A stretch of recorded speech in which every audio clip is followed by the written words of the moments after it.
Bonjour à tous et c'est officiel, la première recrue rennaise est là. Et quelle recrue! Steven Nzonzi rejoint le Stade Rennais dans les dernières heures du mercato qui s'est terminé vendredi. Le Français arrive sous la forme d'un prêt sans option d'achat. Il est prêté par l'AS Roma. Une clause entre en jeu. Si Rennes se qualifie pour la Ligue des Champions, Nzonzi restera encore sous la forme d'un prêt pour la saison 2020-2021. Le joueur de 31 ans, déjà évoqué à Rennes l'été dernier, arrive enfin au Roazhon Park où il a été présenté lors du derby face à Nantes. Dans cette vidéo, je vous présente le parcours du joueur et ce qu'il pourra apporter au 11 de Julien Stéphan.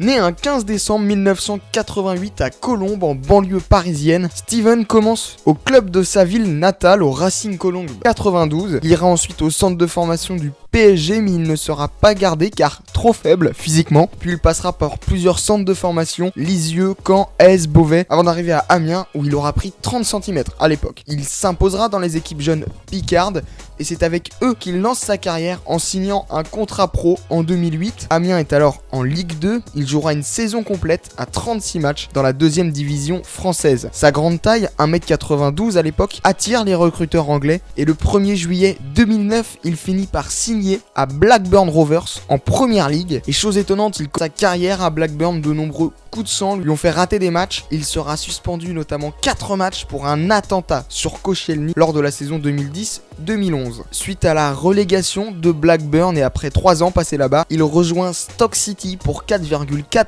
millions d'euros. À l'issue de sa première saison, le milieu n'est pas à l'aise chez les Potters et demande à partir. Finalement, il est obligé de rester avec le changement d'entraîneur. L'arrivée de Mark Hughes marque un renouveau pour le Français. À l'issue de sa 3e saison, avec 120 matchs pour Stoke City, il quitte le club et rallie l'Espagne en juillet 2015. Pour 8 millions d'euros, il s'engage au FC Séville. Il s'impose rapidement dans le 4-2-3-1 de Emery en tant que sentinelle aux côtés de Krikoviak. Pour sa première saison avec les Espagnols, il remporte l'Europa League. La saison suivante est marquée à Séville par le départ de Unai Emery et l'arrivée du tacticien Jorge Sampaoli. Avec ce nouveau coach, le Français devient alors le patron de l'entrejeu sévillan. Il est considéré par Marca comme l'un des milieux le plus complet du paysage footballistique. La saison suivante, il est récompensé par une sélection en équipe de France en novembre 2017. Il rentrera pour sa première face au Pays de Galles en match amical. Malgré son passage en équipe de France, ça se passera moins bien en Andalousie. Le coach l'écarte peu à peu du groupe. Il demande donc de quitter Séville à l'issue de la saison et il rejoint l'AS Rome pour 26,6 millions d'euros avec une saison 2018-2019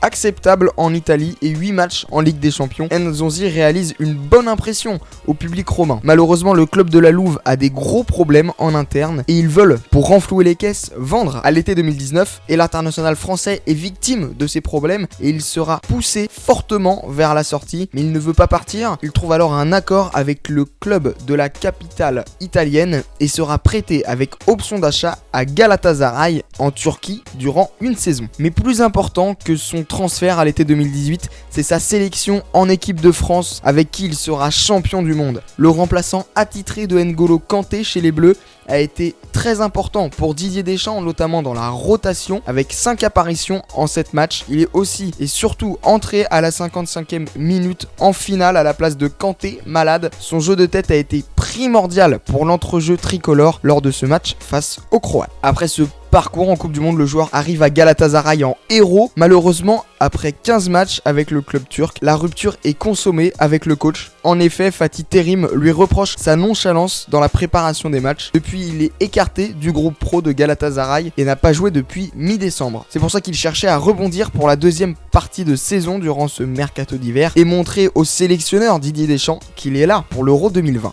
Maintenant qu'on a vu son CV, basculons côté terrain. Steven Nzonzi est un véritable sentinelle, monstre défensif. Il est aussi à l'aise avec ses pieds et n'hésitera pas à se projeter si le jeu lui le demande. Son 1m86 lui permet aussi d'être très à l'aise dans les airs, autant défensivement que offensivement. Il est donc le complément idéal pour le milieu rennais. De plus, il pourra peut-être permettre à Camavinga, s'ils sont associés, de jouer un peu plus haut sur le terrain et de montrer tout son talent offensif. En bref, c'est un joueur d'expérience et un champion du monde. C'est le joueur qu'il faut pour Rennes afin de passer ce fameux palier cette saison. Si tu passes par là, Steven, bienvenue en Bretagne.